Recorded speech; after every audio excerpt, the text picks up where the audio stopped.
Hello and welcome to the Knock On KCLR and Scoreline.ie's weekly rugby podcast. Paddy Browne joins us and we'll be joined later on by Tom Crotty from Carlow Rugby Club. Paddy, of course, from Tullow. How are you going, Paddy? Hi Stephen, how are you doing? Hope all is well. A lot of rugby activity at international level and club level at the moment. So a busy time, but you're just getting into the cup season now and an Yes, exciting time, and the league's finishing up. So it's always an exciting time of the year. So absolutely. no doubt about Paddy, that. I was writing up my notes for the podcast today, just March the 8th already. Like, Yeah, like it where doesn't where say, where did that where did we're that talking year about the go? Southeast League and Absolutely, all that Stephen. stuff. Yeah, no, it just flies. We're only talking about the Southeast League and the start of the I know, I know. Leinster League not so long ago. Anyway, the seasons just fly. Sure, Town's Cup will be over Yeah, before we know it as well. Come here, absolutely. you're in Division 1A, of course, this year, the big step up. You're going well in it so far, I'd say, Paddy. Holding your own for a lot of games and everything. A lot of progress being made there with the team as well. And a narrow loss against Gorey at the weekend for you, but how did that go? Okay, so as you said there, we were we're reasonably happy with the season went, Steve, and we, for our first time back up in Division 1A for over 10 years, we weren't sure how it was going to go, and with four Dublin clubs in that division, and there's no doubt that they have more resources by and large than the provincial clubs. So it was hard to know what we were ahead of. So we knew a bit about the other provincial clubs in the division, like obviously Wicklow, who were with us and came up with us last year, and Ashbourne and Gorey, both other teams who would also know pretty well from playing them over the years in cup and league. But yeah, so we're in fourth place at the moment with one match to go. And we're happy with that. We're quite happy with that. And that one match, and I'll come to that in a minute, is the coming weekend. But we are 7 points ahead of the next place team, which is Suttonians. And so therefore we can't be overtaken for fourth position. So we're happy with that. The significance of coming in the top four is that at the beginning of next season, we will then be playing in the All Ireland Cup, which is a competition for the four top place teams in each of the Division 1 leagues in each of the provinces. So that'll be an exciting, a good experience for us, and something we would look forward to. So we're happy with that fourth position. So how did that reflect on last week's game? Well, Gorey were our bottom of the table and have had a pretty weak year by their standards. They've usually been finishing in the top three, but they started very poorly this year, and to everyone's surprise, they came up last Saturday, and they knew that they needed a win to have any chance of staying up. The bottom place, they're vying with Ashbourne for that bottom automatic relegation. Of course, the second bottom team could also be involved in a playoff situation, but they badly needed the win, and Tullow didn't. Nevertheless, we were pretty confident in front of a fairly sizable home crowd that we would take that scalp, even with local rivalry, if for nothing else. But Gorey's hunger certainly won the day, and we have to hand it to them.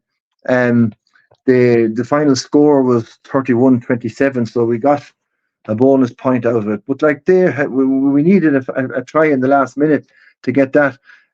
Gorey were 12 points ahead with a couple of minutes to go, so we certainly didn't really show up, and especially after a good start, we were playing against the wind in the first half, and we had a good try from Scott O'Sullivan from a cross kick from Paul Canavan, and we got a further try then from Adam Johnson, and he converted his own try from the corner. So we were 12 points clear at half time, and looking pretty comfortable. But Gorey just came back into it, and we had no answer to them. They got a few penalties, and but they got a breakaway try from their well into their own half, and their scrum was being rewarded by the referee for penalties. So we ended up getting 4 tries from Adam Johnson, Scott O'Sullivan, Martin Cole, and Jack Hanlon. But Gorey got 4 tries as well. So and a few extra penalties. So that was the final score, 27-31. And the other results didn't go Gorey's way because I think Ashbourne, who they're vying, had a win as well. So I think heading into the final round of games, both Ashbourne and Gorey are on 20 points each. Tullow are actually on 34 points in 4th place, and Setonians are on just below us, are on 27, and Wicklow below them are on 26, I think. So Gorey and Ashbourne still have it all to play for in terms of who is the automatic relegation team. So that was a bit disappointing last Saturday. Our final match of the game is the coming weekend against Monkstown, and Monkstown are well on top of the division. So it's away in Monkstown, and if we play like we played last Sunday, we won't have a chance against them. But the division turned out at the end of the day to be relatively even. Sea Point are after being beaten. Some of the teams, Vective, after being beaten a few games. So some of the teams that were looking very strong early on, they're not too far ahead of the pack. Monkstown have pulled away in the last little while, all right. So that's where we are. And, you know, it's not a time of year to be starting to get poor results because the Cup coming up on top of us, the second round match on Sunday week at home to a tie, who we played in the Cup last year and who were looking very strong, even though the bad loss in the league there a week ago. But certainly they will come all guns blazing to Tullow, especially after us beating them last year. So we definitely, that's an exciting prospect. Tullow love the Cup, but so do all the clubs in this region, and Ty will come for revenge. So we would definitely need to up our game. We had Adam Johnson back for the Gorey match, and he was an important player, and we hope to have Ake back for the Cup. So those 2 guys in the backs would make a fair difference. But we certainly need to show a bit more hunger than we did against Gorey. Our seconds had a very good win. They beat Gorey, a strong Gorey second team, 29-7, and played some great rugby along the way, and a good young team. And I think they'll take a bit of stopping in the Cup. So that was the only encouraging point from that day. On the underage side of things, we had a very it was a rest week last weekend, but the previous weekend we had great wins in the league for our 13s, 14s, and 18s boys, and they're all progressed now to league semi-finals. And 2 of the girls' teams have got into cup semi-finals at Leinster level. So there's a lot of good activity on the underage side, and so a good bit all around. The ladies' team have since their big win in the league. Have a bit of a rest period, and they're back in the cup action the weekend after next, back in Mullingar, who they beat in the final match of the league. So that's they're having a well-earned rest after winning the league. So that's it about Stephen. That's all the activity. We're as I said, Monkstown at the weekend, and then the following weekend the big cup day in Tullow against the Tie, and we're having a pre-match that day, and there should be a huge crowd out for that. So looking forward to that. Yeah, absolutely. Can't beat the old Cup rugby. And Paddy, how do you reckon Ireland are going to go against England, the Six Nations? I mean, it's very hard to call it in terms of what happened the last 2 years against England. We had very strong teams out and expected more, but struggled badly and needed them to have the man sent off both times. So we're heading into this weekend with the same sort of expectation, and you know, everyone will be surprised if we don't beat them reasonably comfortably. But England are a very proud nation, and especially in Twickenham, and you know, if they do show a very, very big pack, and if they do kind of put pressure on our lineouts and on our scrums, you never know what would happen. I think the team that he's picked it's very hard to know, are they going to run the ball or they're going to kick everything. With George Ford there, you'd imagine they're going to kick everything. Not picking Freddie Stewart is a very strange one when when you'd imagine they're going to be trying to kick high ball and contest those high balls. So picking a Furbank, who's a real flyer of a running fullback, to me is very surprising, and it's hard to know what their game plan is going to be. But look, I'd be if Ireland show up and play as well as they did against France, I'd expect a comfortable victory. But we didn't shine against Wales and won well in the end. But like, we need to play better than we did against Wales. That'd be my take on it.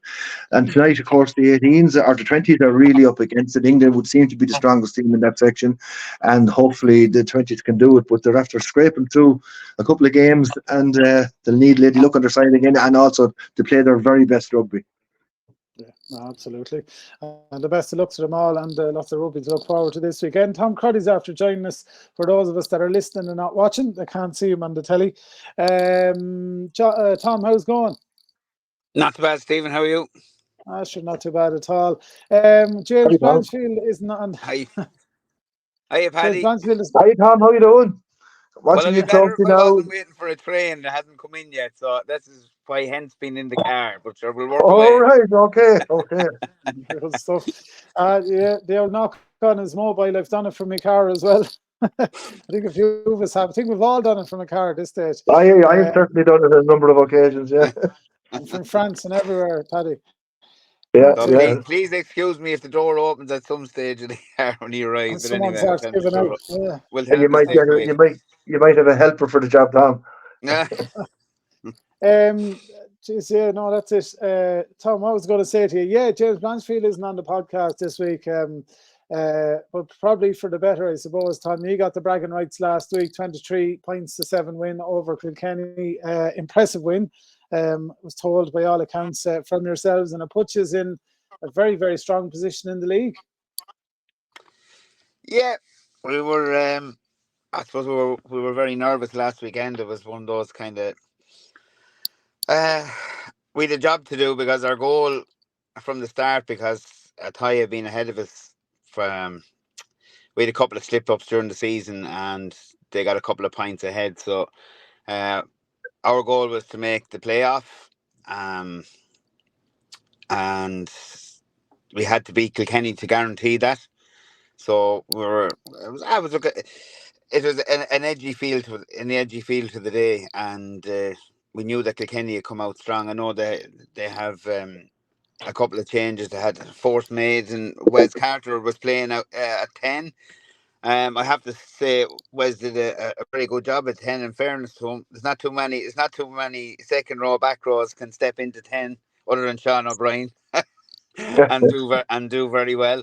But look, it was a really, really physical game from the start.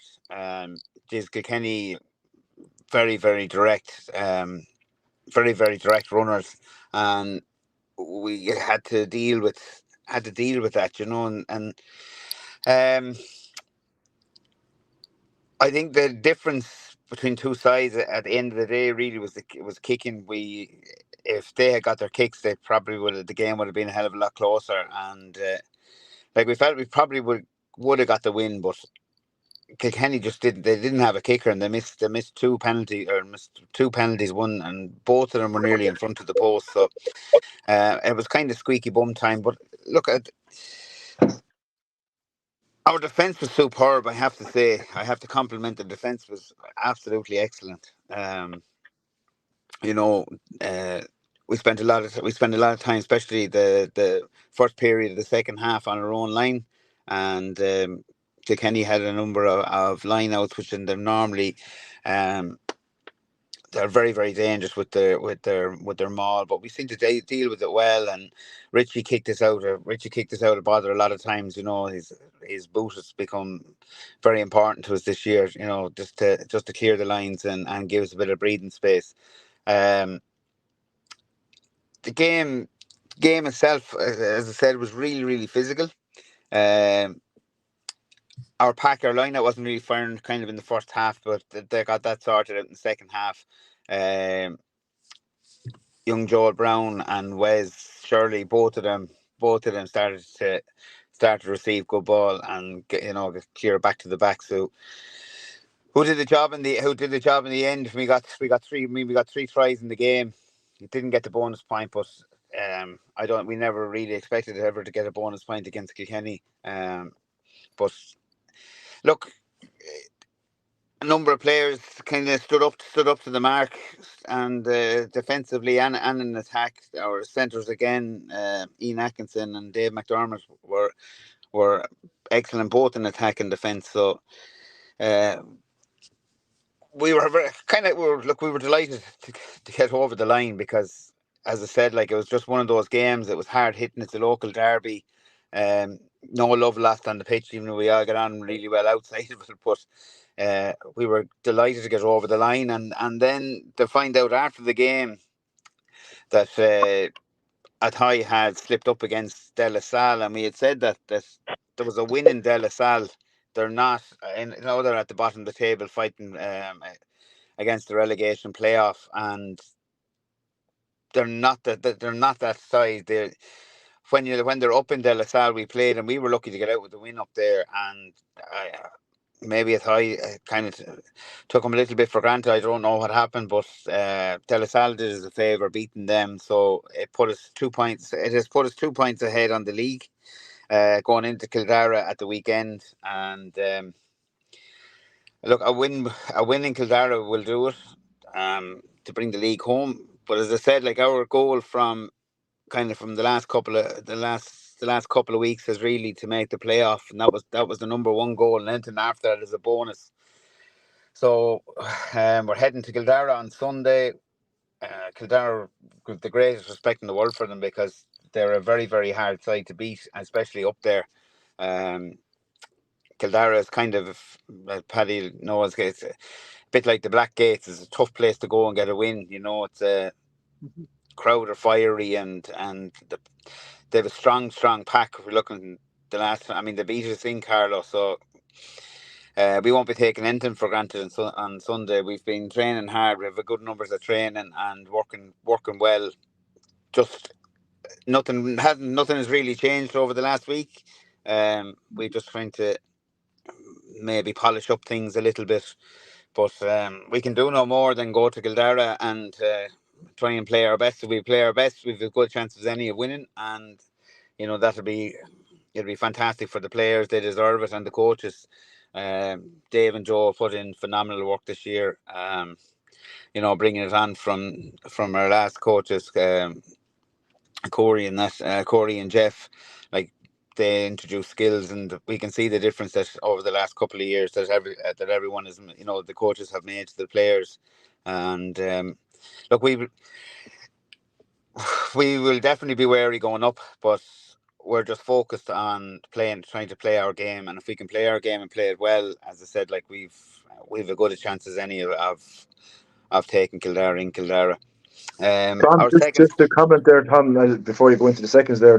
It's an amazing coincidence that we had to go up to Kildare last year to win the league in the very same way, the final game, and it was a tough game too. We got the better in the end, but by God, they put it up to us. So, on behalf of Tullow, Tom, the very best of luck to you next Sunday. I really mean that. And who have a tie as a matter of interest? A tie have Dundalk in a tie.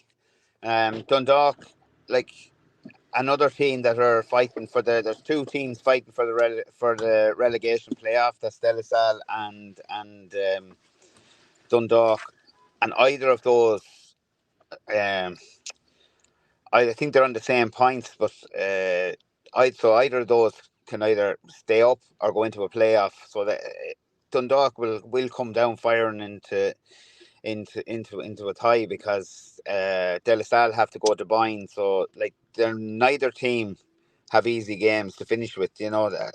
So we'd hope that Dundalk will give a tie a fight, but to be honest, I'd say a tie will get the better of it, so it'll probably be really down to ourselves and to get the win, because look, we're not going to rely. You can't rely, Paddy, as well as anyone, you can't rely on anyone else to do you a favour anymore. No. Like, we got a favour last week. I don't think you're going to get a favour 2 weeks in a row.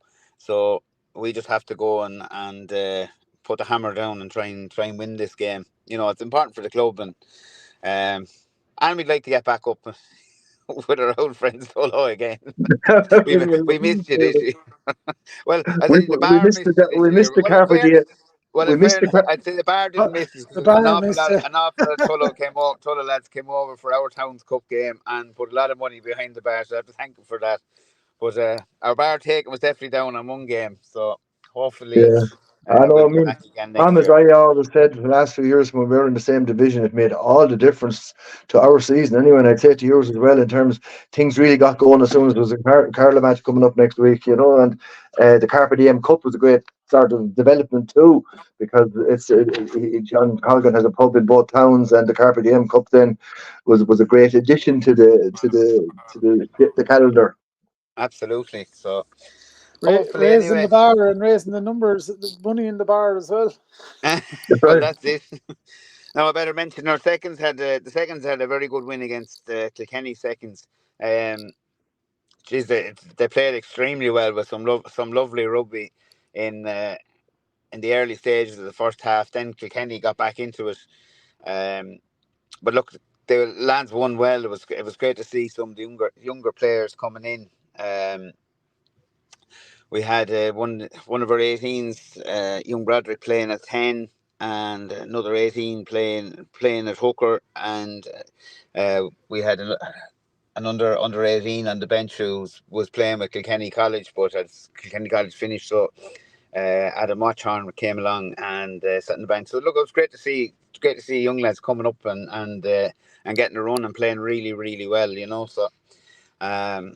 But I have to say, like, Dave Keppel, the captain, kind of rallied the troops around for that game, and they were fired up and ready to go. And though it got a bit messy at the end, I think there was a couple of red cards, so local derby sort of got out of hand. But other than that, look, it was a good game of rugby, and I have to say our seconds they're starting to develop now as a good side coming into the cup because of the amount of players that we've had coming in. In fairness to Dave and Joe, they've been very fair on rotating players, and it probably has been to the detriment at times with the seconds because we haven't had kind of the same team on a regular basis playing. But if you're going to be fair to lads who are putting in the effort, you have to reward them for turning up training and putting in the effort week in, week out. So we've had a good rotation of players, which is good, but it's cup season now, so we'll probably settle down. They're playing Kildare seconds on Sunday as well at 1:30. So I kind of want to wish them the best of luck in the rest of their season because they've been Trojans and have done Trojan work. And put it this way, our senior team, the J1s, wouldn't be there without them. You can't have a J1 firing without a J2 firing, and any success that we've had so far this season has been due to the squad of players that we have. So I just want to wish them the best, and also thank the support that we've had this season. It's been phenomenal. It's great to see the support that has come to the sidelines again. A lot of some of the older members have come back. Have come back and watched the Towns Cup, and because of we had a decent win in the Towns Cup first round. They've come and watched us again, so it's great to see people back. That's really it from Carlow. Our youth, there wasn't a whole lot last week saying. And this week, I think a couple of teams are out in the cup, but youth have been steady all season and kind of had a decent enough season so far. So I just wish them the best of luck on whatever teams are left in their leagues and cup. Absolutely, good stuff, Tom, and the very, very best of luck this weekend, of course. To everyone involved in that. It's just another game, I suppose, but a bit of nerves there and that as well. But it's exciting as well. The prospect of having two teams back up in 1A now is pretty cool, and we're still in cup play for that as well. Tom, maybe sitting down to watch Ireland England tomorrow. Before I let you go, what's your predictions? Yes. I'll go. Poor old Gary Ringrose, what? I'll agree with you. Kind of, but look, you have to. It's like I was saying, when you have a squad and you're rotating players and lads are putting the work in and they haven't done anything wrong, sometimes they get the reward, and Gary Ringrose probably wasn't 100% right, mustn't have been 100% right coming into this. So Farrell has, like, he has trust in players, and he's trusting young Frawley again as he's on the bench. So like, that's a huge thing. That's a huge thing for the players, that they see the coach, the coaches, and putting a bit of support behind them, and a little bit of belief behind them. So look, I don't think it. I think it's going to be, like Paddy says, it's going to be a really, really tight affair. It's not easy going to Twickenham, and we've all been to Twickenham and come home with our tail between our legs. But I think, as Paddy said, it's like any team. If they go out and they play their best, they've a more than fair chance of winning this. I think they're slightly the better side. I think they're probably a little bit more developed, because of the consistency they've had with the players, with the squad that they've had, and the reaction after the World Cup has been superb. A lot of teams would have fallen apart, and you can see France, when they haven't fired on all cylinders since the World Cup. But Ireland, in fairness, have stood up again, and it's great. It's great to see that they put the World Cup behind them, and it's next job to be done, and the next job is to try and win the Six Nations. So I think if Ireland play well, they'll win. I can't see them, but they can play edgy. They can play edgy rugby. They have to go out and play the best they can, because England will throw the kitchen sink at them in Twickenham. They won't want to lose there again. We've had. I can't remember the amount of wins. We've had a good few wins against them in the last couple of seasons. So no England team will want Ireland to beat them in Twickenham. Absolutely. Looking forward to it, anyway, lads. Best of luck to yourselves this weekend, your own matches. And Kilkenny, of course, they're in action against Longford this weekend. Cill Dara against Carlow, and Monkstown against Tullow. And other games besides in the youths, as the lads were saying, and all that. That's it from the knock on for this week. Lads, enjoy the rugby. Best of luck this weekend. We'll catch you next week. Thanks, Stephen. Best of luck, everyone. Paddy. Best of luck, Carlow, on Sunday. Absolutely. And same to yourselves, Paddy. Thank you. And Carlow. Put manners on them.